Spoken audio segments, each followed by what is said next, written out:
Hi everyone, welcome to the channel. Myself Chandra Chaudhary और आज हम करेंगे class 9th biology natural resources. हमारा चैप्टर चल रहा है और आज हम करेंगे इसका लास्ट लेक्चर, जिस पे हम डिस्कस करने वाले हैं two important topic. These are green house effect and ozone layer.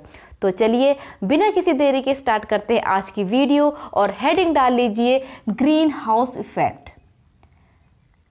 Green house effect. तो देखिए ग्रीन हाउस इफेक्ट क्या है, सबसे पहले ये समझना बहुत ज़रूरी है। एज यू नो, हमारी जो पृथ्वी है, अर्थ है, इसके लिए सबसे बड़ी चिंता का विषय क्या है? Global warming. ग्लोबल वार्मिंग क्या है? जो हमारी अर्थ का जो टेम्परेचर है वो डे बाय डे इंक्रीज होता चला जा रहा है। तो ग्लोबल वार्मिंग के लिए जो रिस्पॉन्सिबल होता है उसमें से एक है आपका ग्रीन हाउस इफेक्ट। क्लियर है इतनी बात? ओके। तो ग्रीन हाउस इफेक्ट का मतलब यहाँ पर क्या हो गया है? सीधी सीधी बात कि हमारी अर्थ का जो टेम्परेचर बढ़ रहा है और यही लीड करता है ग्लोबल वार्मिंग को। क्लियर? इसके लिए एक गैस है जो रिस्पॉन्सिबल होती है ग्रीन हाउस इफेक्ट के लिए। उस गैस का नेम है कार्बन डाइऑक्साइड। अब क्वेश्चन ये उठता है, भाई कार्बन डाइऑक्साइड का क्या रिलेशन है टेम्परेचर इंक्रीज होने में? अब आप सभी को पता है कार्बन डाइऑक्साइड का जो कॉन्सेंट्रेशन है वो हमारी अर्थ में डे बाय डे बढ़ता चला जा रहा है। वो कैसे? क्योंकि जो कार्बन डाइऑक्साइड को जो बैलेंस रखते हैं हमारी अर्थ में वो होते हैं प्लांट। क्योंकि हम तो और भी बढ़ाते हैं कार्बन डाइऑक्साइड को, हम तो दे रहे हैं ना, ले नहीं रहे, ठीक है, दे रहे हैं। तो प्लांट्स उसको फोटोसिंथेसिस की प्रोसेस में लेते हैं। लेकिन हम क्या कर रहे हैं? हमारी जो पॉपुलेशन है वो डे बाय डे इंक्रीज होती चली जा रही है। अब पॉपुलेशन बढ़ रही है तो उसको रहने की भाई जगह भी चाहिए। अब रहने की जगह चाहिए तो खाने के लिए खाना भी चाहिए, तो उसके लिए पैसे कमाने हैं। तो इंडस्ट्रियलाइजेशन हो रहा है जिसके लिए पेड़ काट रहे हैं। मतलब अल्टीमेटली जो भी है, ह्यूमंस अपनी नीड्स को पूरा करने के लिए, भले वो नीड्स कुछ भी हो, रहने की जगह हो या खाना हो या फिर उसको मतलब जो भी काम हो, उसके लिए पेड़ों का कटान हो रहा है, डिफॉरेस्टेशन हो रहा है। तो प्लांट्स कम होते जा रहे हैं जिसकी वजह से हमारी अर्थ में कार्बन डाइऑक्साइड का कॉन्सेंट्रेशन बढ़ता चला जा रहा है। अब ये कैसे रिस्पॉन्सिबल है इंक्रीजिंग टेम्परेचर के लिए? आपको यहाँ पर मैं बहुत ही अच्छे डायग्राम की हेल्प से समझाने वाली हूँ, तो आपको जरूर मजा आएगा। तो जरूर देखना वीडियो को। तो सबसे पहली बात देखिए, अब आपको पता है ड्यूरिंग द डे टाइम आपके जो सन है, सन से निकलती है हीट, ठीक है, और यहाँ है आपकी लैंड। क्लियर है? तो डे टाइम पे जो सन से निकलने वाली हीट है, ये रेज हो गई। उस हीट को कौन एब्जॉर्ब कर रहा है? लैंड है या आपकी ओशियंस वगैरह है, वो एब्जॉर्ब कर रहे हैं। सपोज ये लैंड है, मैंने यहाँ पर थोड़ा सा वाटर भी बना दिया है, ये आपका वाटर है, ठीक है। तो इसने एब्जॉर्ब किया, एब्जॉर्ब हीट। क्लियर है? अब जब यहाँ पर से आपका सन सेट हो गया, सनसेट हो गया, रात हो गई। अब आपको पता है जो लैंड और इस वाटर ने जो हीट एब्जॉर्ब की है वो रिलीज भी तो करेगा या नहीं करेगा? जब उसमें से हम सोर्स ऑफ एनर्जी को हटा देंगे, मीन्स जिसकी वजह से इसने हीट को एब्जॉर्ब किया है, इसके लिए सोर्स ऑफ एनर्जी सन था यहाँ पर, दोनों के लिए, वाटर के लिए भी लैंड के लिए भी। अब जब नाइट हो गई, सोर्स ऑफ एनर्जी हट गया, तो दैट मीन्स लैंड वापस से हीट को रिलीज करना स्टार्ट करेगी। तो यहाँ पर नाइट के टाइम पे तो ये आपकी क्या करेगी? हीट आपकी रिलीज करेगी। तो और हीट कहाँ आ गई? आपकी एटमॉस्फेयर में आ गई। नहीं आ गई?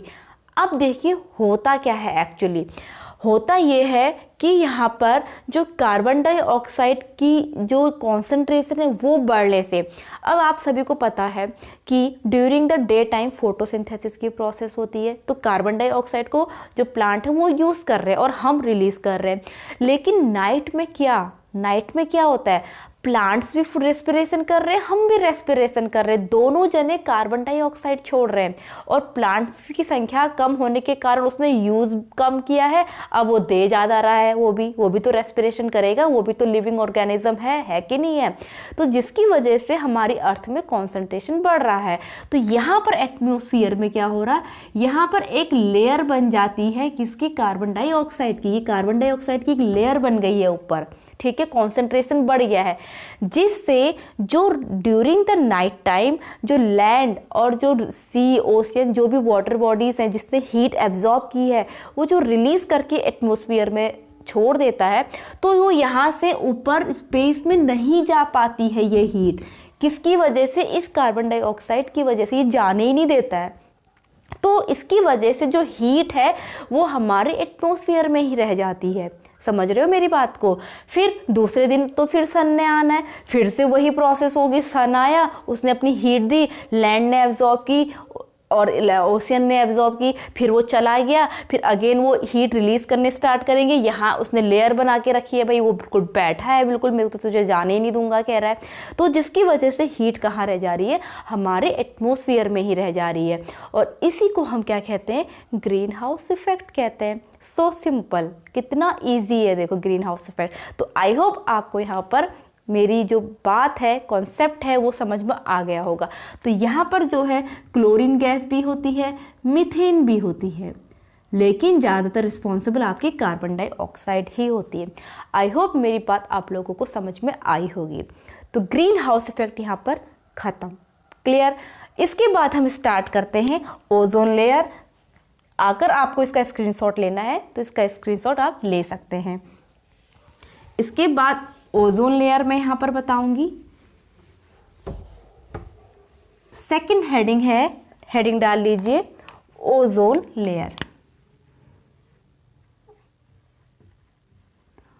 ओजोन लेयर, सबसे पहली बात, ओजोन लेयर क्या है? ये एक ट्राई एटॉमिक ऑफ ऑक्सीजन है, मीन्स O3 है, ठीक है।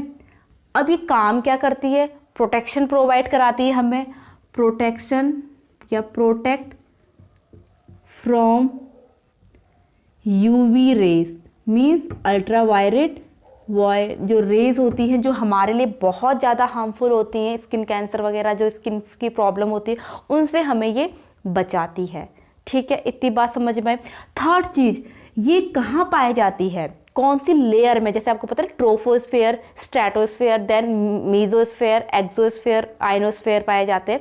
तो ये कौन सी लेयर में पाई जाती है? तो ये आपकी स्ट्रेटोस्फेयर में पाई जाती है। स्ट्रेटोस्फेयर, स्ट्रेटोस्फीयर में पाई जाती है।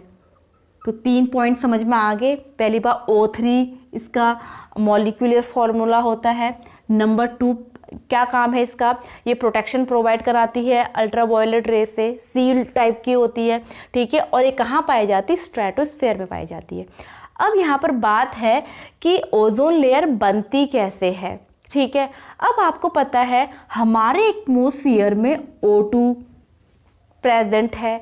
जब ये O2, ठीक है, से अल्ट्रावायलेट रेज टकराती है तो ये क्या करती है, इस O2 को फ्री फॉर्म में कन्वर्ट कर देती है OO में, ठीक है। सबको नहीं करेगी, जहाँ पर वो टकराएगी। अब जो ऑलरेडी O2 प्रेजेंट है वो O इससे रिएक्शन करके बना लेती है O3। तो इस तरह से फॉर्मेशन होता है आपकी ओजोन लेयर का। इतनी बात क्लियर है, ठीक है, समझ में आ गया।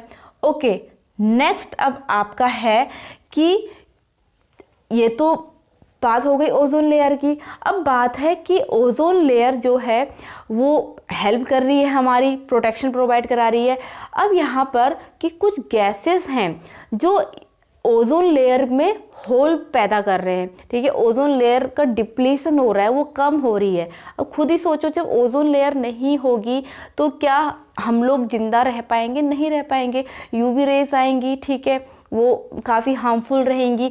तो वहाँ पर क्या होता है, जैसे एक गैस यहाँ पर रिस्पॉन्सिबल है, नेम बता रही हूँ, CFC गैस, जिसकी फुल फॉर्म क्या होती है? क्लोरो फ्लोरोकार्बन, ठीक है, वो क्या करता है, वो इस O3 को जैसे प्लस CFC यहाँ पर इसको वो करेगा तो ये इसको अगेन O2 में कन्वर्ट कर देता है, ठीक है, उसको ऑक्सीजन बना देता है वापस से। तो यहाँ पर इस तरीके से ये किसको लीड करेगा, ओजोन डिप्लीशन को, ओजोन डिप्लीशन को ये लीड करेगा, ठीक है। तो जो ओजोन डिप्लीशन है सबसे पहले कहाँ देखा गया, अंटार्कटिका में, अंटार्कटिका,